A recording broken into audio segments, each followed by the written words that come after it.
Nah, ngerasa terganggu, itu suaranya masih ada Wak, ngerasa terganggu, bapak ngintip lah dari jendela kan Wak. Dan disitulah bapak melihat ada sosok Asmara lagi berdiri menatap ke arah rumahnya bapak sambil tangannya memainkan pintu gerbang makam tuh. Hai, wassalamualaikum warahmatullahi wabarakatuh. Terima kasih sudah klik video ini. Seperti biasa di malam ini aku akan menemani kalian dengan membawakan satu kisah horor Wawa part 305. Ya udah part 305 aja ya, nggak kerasa. Dan seperti yang sudah aku tulis di judul Wak, di KHW malam ini aku punya cerita tentang Asmara. Dari judulnya udah terdengar indah, cantik kali kan Wak ya, vibesnya penuh cinta gitu. Tapi sayangnya Wak, di kisah ini tuh yang terjadi justru kebalikannya. Bukannya penuh cinta, cerita ini tuh berisi tentang kejadian-kejadian sedih yang membuat seseorang down dan putus asa. Nah, kisah ini bermula dari seorang gadis yang bernama Asmara yang terkenal patuh kali Wak sama orang tuanya. Seorang gadis yang selalu hormat dan gak pernah ngebantah ibu bapaknya. Tapi siapa sangka kalau ternyata kepatuhan itulah yang kemudian membuat dia terpuruk. Tepatnya ketika dia ini dipaksa harus menuruti perintah orang tuanya yang tidak sesuai dengan keinginan hatinya. Nah, penasaran gimana kisah selengkapnya? Jadi tanpa berlama-lama kita langsung masuk aja ke ceritanya. Check it out!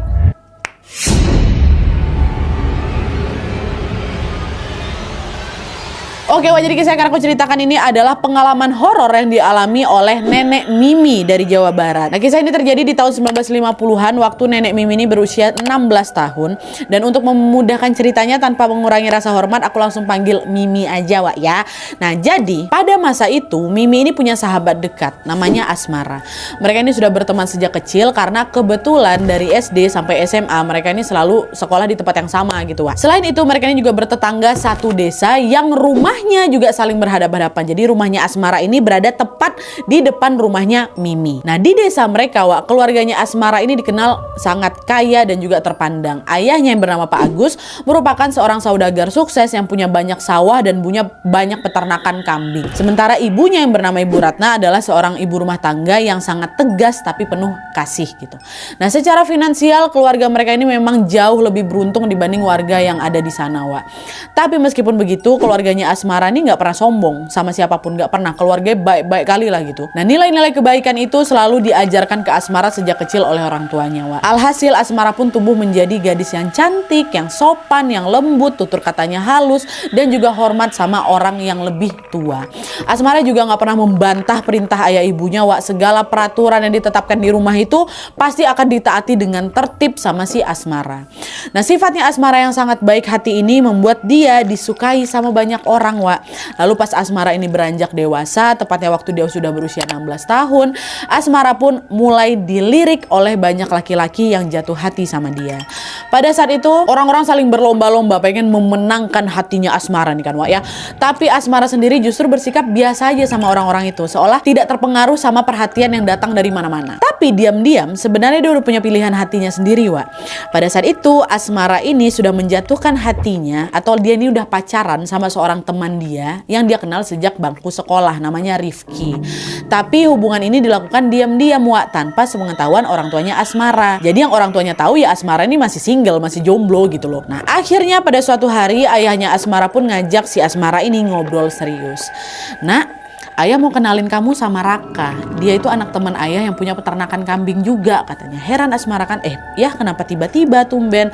Ayah jawab, udah cuman kenalan aja. Dia sopan, udah dewasa juga, umurnya 27 tahun. Siapa tahu cocok jadi teman kamu, kata bapaknya. Nah, dengar itu Asmara udah ngerasa aneh. Ini bapakku cuma mau kenalin aja kok, tapi kesannya kayak lagi ngepromosiin si Raka ini ya. Nah, cuman karena dia nggak enak nolak, Wak, kan dia orangnya patuh kali kan. Akhirnya dia setuju-setuju aja tuh. Nah, besoknya Raka sama keluarga datang Wak, datang ngobrol-ngobrol mereka, silaturahmi apa segala macam. Setelah mereka pulang, ayahnya langsung nanya sama si Asmara, gimana nak si Raka, baik kan gitu. Asmara bilang, iya ya baik, kelihatan dewasa. Nah gini nak, ayah sama Om Parman, ini bapaknya si Raka ini, ayah sama Om Parman rencana mau ngejodohin kamu. Setelah kamu lulus SMA nanti kalian langsung nikah ya, kata dia kayak gitu. Nah dengar itu kaget lah si Asmara. Ya pada masa itu memang banyak Wak perempuan yang nikah muda habis SMA, bahkan nggak lulus SMA pun nikahin gitu biasa gitu loh. Dan perjodohan pada masa itu juga lumrah kali. Cuman masalahnya dia sama Raka kan baru kenal, baru 1 kali itu ketemu, masa bisa langsung dinikahin gitu. Ditambah lagi Asmara juga udah punya pacar kan, Wak. Masa dia mau mutusin pacarnya kayak gitu aja? Asmara jelas gak setuju sama rencana itu, Wak. Akhirnya dengan hati-hati dia bilanglah ke ayahnya, "Ya maaf ya, apa gak terlalu cepat?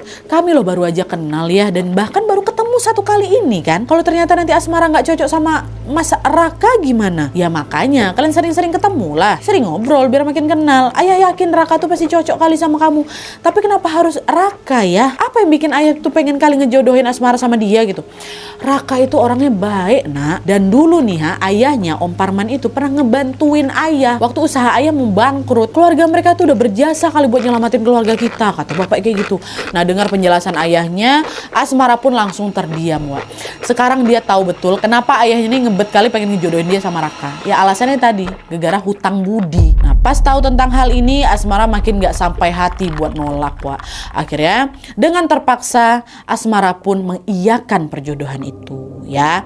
Nah, adalah tuh kan akhirnya gak lama kemudian Asmara langsung nemuin pacarnya dulu nih, Wak, si Rifki, untuk memberitahukan hal ini. Lalu setelah mendengar semuanya dari Asmara, Rifki bilang, "Aku sayang loh sama kamu. Aku gak rela kamu nikah sama orang lain. Sebelum perjodohan itu terjadi, aku akan lebih dulu datang ke rumahmu dan aku yang akan nikahin kamu," katanya. Nah, ucapan pacarnya ini langsung bikin Asmara panik. Galau dia juga di sini, Wak. Asmara tahu betul kalau Rifki sampai betulan datang ke rumah dan ngelamar dia, bilang mau nikahin dia, bapak tuh pasti nolak. Rifki sama Asmara kan sama-sama masih SMA, sama-sama masih sekolah, Wak. Rifki belum punya apa-apa untuk nikahin Asmara kan. Sedangkan Raka jelas jauh lebih matang dan juga siap untuk menikah. Umur dia ada 27 tahun. Keluarganya juga dari keluarga kaya raya. Tanpa urusan hutang budi sekalipun, ayah ini pasti lebih milih Raka dibanding Rifki. Nah, di situ Asmara makin bingung lagi, Wak. Dia nggak punya alasan untuk menolak perjodohannya sama si Raka. Sampai akhirnya pada suatu hari nih, ini macam Allah tuh kayak ngasih petunjuk gitu kan. Asmara lagi jalan-jalan sama sahabatnya, sama si Mimi nih. Dan terus di sana mereka nggak sengaja ngeliat Raka lagi berduaan, Wak, sama cewek lain. Di sini Mimi udah tahu semua ya, udah tahu semua keluh kesahnya si Asmara, sudah tahu soal perjodohan ini, udah tahu semua situasinya. Mereka nengok, mereka ngegap si Raka jalan sama cewek lain. Mi, itu kayaknya Raka lah. Dia lagi sama siapa tuh, kok kelihatannya dekat kali? Iya, Wak, itu Raka tuh. Ceweknya pun macam bukan teman biasa, pacarnya mungkin dah. Kayaknya iyalah, Wak. Akan betul nggak baik nih Mas Raka. Udahlah, balik aja kita yuk, aku mau ngomong hal ini ke ayah, kata si Asmara. Udahlah tuh Asmara langsung balik pulang, Wak. Dia langsung lah temui bapaknya ya kan. Dia bilang, "Ayah, tadi Asmara lihat Kang Raka jalan sama perempuan lain ya. Mereka dekat kali ya, kayak orang pacaran. Asmara jadi ragu nih mau ngelanjutin perjodohan ini. Tolonglah ayah pertimbangkan lagi ya," kata Asmara kayak gitu. Nah, dengar laporan itu, Wak, ayahnya malah marah. "Kata siapa Raka punya pacar? Hah? Kamu jangan sembarangan ngomong, Nak. Ayah kenal baik sama Raka, ayah kenal baik sama keluarganya. Mereka juga kan udah setuju sama perjodohan ini. Gak mungkin lah Raka diam-diam punya pacar," katanya. "Tapi Asmara betulan ngelihat ya, dia jalan sama perempuan lain. Gak Asmara doang, Mimi juga lihat. Asmara gak bohong," gitu kan. Dah, ayah gak percaya. Pasti ini semua cara kamu untuk gagalin rencana perjodohan ini ya kan. Udah ya Asmara ya, keputusan ayah sama ibu sudah bulat. Perjodohan ini tetap harus dilanjutkan, katanya. Melihat ayah yang keras kepala ini, Wak, akhirnya Asmara pun tertunduk diam. Sebagai anak baik yang memang terkenal patuh sama orang tuanya, lagi-lagi Asmara nggak bisa menolak perjodohan itu. Cuman di situ, Wak, hati Asmara hancur kali. Dia nggak bisa ngebayangin gimana rasanya dia nikah sama orang yang nggak dia cintai dan juga tidak mencintai dia. Apa aku bakal bahagia nanti? Apa iya rumah tanggaku ini bisa langgeng? Kepikiran dia, Wak, kacau lah gitu pokoknya dia. Nah, selama berhari-hari setelahnya, Wak, Asmara diduga terus kepikiran sama perjodohan dia sama Raka. Dia masih berharap semoga ada jalan untuk bisa keluar dari perjodohan yang tidak diharapkan ini, ya kan, yang tidak dia inginkan sama sekali. Tapi semakin Asmara memikirkannya, yang ada dia tuh malah ngerasa makin buntu gitu loh. Mimi jadi saksinya gimana dia galau kali soal ini, gimana terpuruknya si Asmara ini, Wak. Nah, di tengah kekalutan itu, ternyata Asmara nekat mengambil jalan pintas dengan menengguk sebotol racun serangga sampai habis. Bunuh diri dia. Dalam waktu singkat, Asmara langsung tergeletak di lantai kamarnya dan mulutnya terus-menerus mengeluarkan busa dan darah. Di momen itu nggak ada seorang pun yang tahu tentang aksi nekatnya Asmara, Wak. Dan karena nggak ada yang datang untuk nyelamatin dia, Asmara akhirnya meninggal dunia di saat itu juga. Barulah keesokan paginya, ayah sama ibu udah sibuk nih, Wak, dengan rutinitas masing-masing ya kan. Semua berjalan seperti biasa sampai akhirnya mereka ngeh, loh kok Asmara belum keluar kamar? Semua pekerjaan rumahnya juga belum ada yang dikerjainnya nih. Gak biasa-biasanya dia bangun telat. Kenapa, dia sakit kah gitu kan? Ibunya pun nyusul awak ke kamarnya. Dan pas pintu kamar terbuka, langsung menjerit histeris. Mama ikan Asmara udah tergeletak di lantai dengan mulut yang berbusa-busa tadi. Astagfirullah, anakku Asmara, ya cepat kesini ya, cepat Asmara gitu kan. Pas ayah nyusul ke kamar, dia ngeliat Asmara udah gak berjawab juga, ayah langsung ambruk ke tanah. Wak, dia nangis sesenggukan di situ. Ayah tahu betul alasan Asmara nekat menghabisi nyawanya sendiri pasti karena masalah perjodohan itu. Itu udah langsung ayah tahu. Nangis juga lah bapak ya. Ayahnya nyesal kali di sana, Wak. Ayahnya bilang waktu itu, kalau waktu itu bisa diulang, ayah nggak mau memaksakan perjodohan itu lagi ke Asmara. Gitu. Tapi sayangnya ya kan, penyesalan memang selalu datang di akhir. Dan yang bisa mereka lakukan saat itu hanyalah berusaha untuk mengikhlaskan kepergian Asmara dan menyiapkan peristirahatan dia yang terakhir. Di hari itu juga Asmara langsung dimakamkan di komplek pemakaman desa yang kebetulan, Wak, lokasinya ada di samping rumah mereka. Nah, Mimi nih, sahabatnya juga hadir di acara pemakaman itu, dan sama seperti pelayar yang lain, di situ Mimi juga ngerasa terpukul dengan kepergiannya Asmara yang secepat itu. Sahabat dekat, Wak, macam mana? Bahkan setelah lewat beberapa hari kemudian, Wak, ya, Mimi ini masih berduka sampai-sampai dia tuh nggak berani loh keluar rumah. Ya karena macam ku bilang tadi, rumah Mimi ini kan depan-depanan sama rumahnya si Asmara kan. Yang itu berarti rumahnya si Mimi ini juga berhadapan-hadapan langsung sama area pemakaman. Dari teras rumah, Wak, Mimi tuh bisa ngeliat gundukan tanah makamnya Asmara yang masih basah tuh, bisa kelihatan dari rumah. Dan selain itu, Mimi ini juga sering ngeliat mamanya Asmara datang ke makam untuk melepas rindu dan ngobrol sama Asmara. Ibunya cuma ngomong sendirian aja, Wak, dan itu dilihat oleh beberapa orang seolah-olah lagi ngobrol sama Asmara gitu loh. Semua pemandangan itu bikin nggak cuma Mimi tapi beberapa warga juga sedih ngeliat keluarga mereka ya kan. Sampai akhirnya beberapa hari kemudian, Wak, suasana duka di desa mereka mulai berubah mencekam ketika para warga desa cerita kalau mereka diteror sama sosoknya Asmara.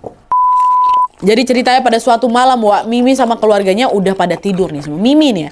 Nah, bapaknya Mimi kebangun gegara dia dengar ada suara pintu besi yang dibuka tutup berkali-kali. Jadi macam pintu besi bekarat ini buka tutup ngek. Kayak gitu tuh. Padahal gerbang rumahnya Mimi tuh sama rumah tetangga tuh nggak ada yang kebuat dari besi, Wak. Ini suaranya dari mana gitu kata bapak kan. Nah, awalnya bapak pikir dia cuma salah dengar aja, Wak. Sampai akhirnya bapak sadar kalau di sekitar rumah mereka ada gerbang besi. Ada. Dan gerbang itu, gerbang di mana? Gerbang pintu pemakaman yang ada dekat depan rumah mereka. Gitu. Penasaran lah, siapa yang ngebuka tutup pintu makam malam-malam kayak gini? Nah, ngerasa terganggu. Itu suaranya masih ada, Wak. Ngerasa terganggu, bapak ngintip lah dari jendela kan, ya. Dan disitulah bapak melihat ada sosok Asmara lagi berdiri menatap ke arah rumahnya bapak sambil tangannya memainkan pintu gerbang makam. Apa nggak shock bapak nengok itu nih? Bapak tutup hordennya, bapak langsung lah masuk ke dalam kamar. Hah? Ada. Teror yang sama, Wak, juga dialami beberapa tetangga. Nah, katanya pas tetangga mereka yang namanya Mas Dio ini lagi pulang malam setelah dia lembur kerja, Mas Dio ini juga ngelihat Asmara lagi berdiri di depan pintu gerbang makam juga, Wak. Di situ Asmara kelihatan sedih kali, dia nangis gitu loh sambil ngomong, tolong saya. Kayak gitu, Wak. Mas Dio nggak tahu lah dia mau minta tolong apa ya kan. Mas Dio langsung berlari ketakutan, ngibrit dia balik ke rumahnya, Wak. Nah, nggak lama setelah kejadian Mas Dio, seorang penjual bakso yang sering keliling di desa mereka juga ngalamin teror yang sama, Wak. Jadi semasa hidupnya dulu Asmara ini memang sering beli bakso si abang ini, dan kebetulan pada saat itu abang ini nggak tahu kalau Asmara udah meninggal, Wak. Dia bukan warga kompleks sana kan. Sampai akhirnya pada suatu malam waktu dia lewat di depan rumahnya Asmara, dia tengok Asmara keluar mau beli baksonya. Terus pas si abang ini mau ngasih baksonya ke Asmara, di situ dia ngeliat wajahnya Asmara yang dia kenal cantik tiba-tiba berubah menyeramkan. Kulit wajahnya lebam-lebam hitam, Wak. Tuh matanya tuh macam nggak berkelopak, lidahnya menjulur keluar dan mulutnya mengeluarkan cairan hitam berbusa. Ya Allah. Aduh, kebayang lagi, astagfirullahaladzim. Kebirit-birit langsung abang bakso tuh. Dan kejadian yang berkaitan sama sosoknya Asmara ini, Wak, masih terus terjadi sampai bertahun-tahun lamanya. Bahkan setelah Mimi dewasa, Mimi menikah, sosok Asmara itu masih menghantui warga mereka. Cuman makin kesini kemunculan memang gak sesering dulu waktu si Mimi ini nikah ya. Apalagi setelah desa mereka makin padat penduduk, Wak. Udah jarang tapi masih ada. Nah, adalah tuh ya. Fast forward kita ke masa sekarang, Wak. Masa sekarang. Saat ini Mimi udah punya cucu, namanya Citra. Citra inilah yang ngirimin cerita ini ke kita. Ya, kenapa dia kirimin? Ini bukan cuma soal nenek aku aja Nadia, tapi aku juga ngalamin kejadian horor yang juga berkaitan sama asmara, Wak. Jadi terornya ke generasi-generasi berikutnya. Nah, jadi cerita ini kisah Citra ya. Suatu hari Citra ini lagi berkunjung ke rumahnya Mimi, rumah Mimi itulah, dan berencana akan nginap di sana selama beberapa hari, selama 3 hari. Di hari pertama, waktu Citra lagi tidur dengan posisi miring membelakangi pintu, Wak, Citra ini tiba-tiba kebangun dan dia ngerasa macam ada orang yang lagi berdiri dekat belakang dia. Waktu aku mau balik badan, nggak bisa digerakin badan aku, nggak bisa gerak sama sekali. Astagfirullahaladzim, astagfirullah, ngapa nih, astagfirullah, ketindihan aku nih, astagfirullah. Citra cuma istighfar aja kan, Wak. Dan akhirnya beberapa menit kemudian badannya bisa digerakkan lagi. Spontan Citra langsung balik badan nih, mau nengok ke belakang, ditengok nggak ada apa-apa. Dia tatap lah semua area kamar tamu tuh, Nadia nggak ada siapa-siapa di sana. Tahan, yang kurasa memang ada orang di belakang. Betulan ada orang. Astagfirullahaladzim. Tambah aku ketindihan pula. Udahlah, mungkin aku kecapean gitu. Dah, balik tidur lagi. Ya. Nah, waktu masuk di hari kedua, hal yang sama kembali lagi. Citra tidur masih dengan posisi menyamping dan lagi-lagi dia ngerasa macam ada orang di belakang dia, Pak. Ya, waktu dia mau tengok badannya ketindihan lagi, dan waktu badannya udah bisa digerakin, waktu nengok ke belakang udah nggak ada siapa-siapa. Kayak gitu. Sama persis kejadian sama kayak malam pertama Nadia. Cuman ya udah, dia masih bersikap biasa aja, dia nggak menceritakan hal ini sama si Mimi. Nah, terus masuk di hari ketiga, gangguannya makin ekstrim. Aduh, aku belum apa-apa, aku udah merinding. Waktu itu Citra ketindihan lagi, Wak, ya. Nah, pas badannya tuh udah bisa digerakin lagi, dia mau balik badan lagi kan. Dia mau ngeliat itu, si sosok ini ada lagi apa enggak? Paling nanti nggak ada. Cuman nggak. Di malam ketiga waktu dia ngebalik badan, di situ dia lihat sosoknya, Wak. Ada sosok perempuan, bajunya merah tapi lagi berdiri dekat pintu, Nat. Ya, kulitnya hitam, lidahnya menjulur keluar, Nadia. Kedua matanya nggak ada kelopak ya. Sama, dan mulutnya juga mengeluarkan cairan hitam berbusa, sama yang macam ditengok sama Kang Bakso waktu belasan tahun lalu tuh, nah. Itu sama. Tolong, teriak dia, astagfirullahaladzim, nenek datanglah. Citra, kenapa, ada apa? Nenek, apa? Itu tadi ada hantu apa nih? Tenang dulu, ambil napas, coba ceritakan pelan-pelan sama nenek, ada apa? Setelah agak tenang, barulah Citra ceritain semuanya kan. Dan setelah menyimak cerita itu, disinilah Mimi langsung, asmara, sosok yang kamu lihat itu asmara, katanya. Nah, di situ, Nat, waktu nenek aku ngomong kayak itu, aku belum tahu apa-apa nih soal si asmara ini, belum. Barulah aku tanya, asmara siapa, Nek? Kenapa? Siapa itu? Apa nih maksud nenek? Nah, gantian Mimi yang menceritakan kisah tentang asmara yang tadi, Wak. Semua yang tadi ku ceritain itulah diceritain sama Mimi ke Citra pada saat itu. Dan baru di akhir cerita Mimi bilang, mungkin asmara datang karena mau kenalan sama cucu nenek. Walaupun hidupnya sudah berhenti di usia 16 tahun, mungkin asmara merasa kalau kamu itu juga cucunya. Besok kita ziarah ke makamnya asmara ya, Nak, kata kayak gitu. Dah, itu malam tuh aku bisa tidur, Nadia. Tidur aku sama nenek aku. Keesokan harinya, Citra sama Mimi pun ziarah lawak ke makamnya asmara depan rumah. Meski kematiannya asmara ini sudah berlalu lama, sudah puluhan tahun yang lalu, Nadia, tetap saja Mimi nggak bisa menyembunyikan perasaan sedihnya. Luka karena ditinggal oleh seorang sahabat masih terasa di hatinya Mimi, Wak. Waktu nyampe, nenek aku diusapnya lah nisannya asmara, matanya udah berkaca-kaca. Nadia, di situ nenek aku bilang, Neng, aku datang ke sini, Neng, sama cucuku. Aku ajak dia ke sini supaya dia bisa kenal juga sama kamu. Boleh kalau kamu mau ngeliat cucuku, nggak apa-apa. Tapi tolong jangan pernah menampakkan dirimu seperti itu di depan dia lagi ya. Pulanglah kamu ke tempatmu, Neng. Istirahatlah kamu dengan tenang. Kalau di sana kamu merindukan aku, percayalah bahwa di sini aku juga kangen kok sama kamu. Doaku nggak pernah putus ke kamu, Neng. Semoga kelak kita bisa berjumpa lagi di keadaan yang lebih baik ya, Neng ya, gitu. Kok sedih aku ya. Wah, di situ nenek aku juga nangis. Kayak gitu, astagfirullah. Sedih aku bagian sini ya. Ya, setelah itu kami balik ke rumah, Nadia. Nah, setelah mereka ziarah ke makamnya asmara, Wak, sosok asmara akhirnya berhenti meneror Citra. Tapi dari cerita yang beredar di kalangan warga desa di sana ya, katanya sosoknya asmara ini masih sering muncul juga, Wak. Bahkan sepupunya Citra juga mengaku pernah ngelihat sosok asmara lagi, cuman nggak di rumah, Wak. Lagi duduk dia, duduk ngeringkuk di samping makamnya sendiri sambil kayak gitu, ada suara nangisnya juga, astagfirullah. Dia lewat depan kan, nengok ada sosok itu.